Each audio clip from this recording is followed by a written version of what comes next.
čele.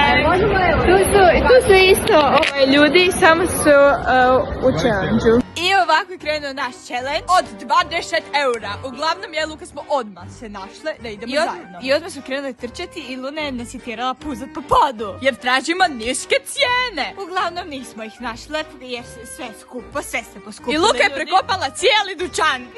Hodamo, nabavili smo jednu košaricu.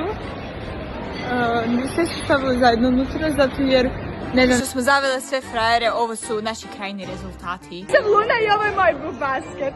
Ja sam Luka i ovo je moj, kao što sam ja napravila. Irena i ovo je moj bubasket. Bruno i ovo je moj bubasket. Milana i ovo je moj bubasket. Ovo je moj bubasket. Jako je zanima što smo dobili unutra.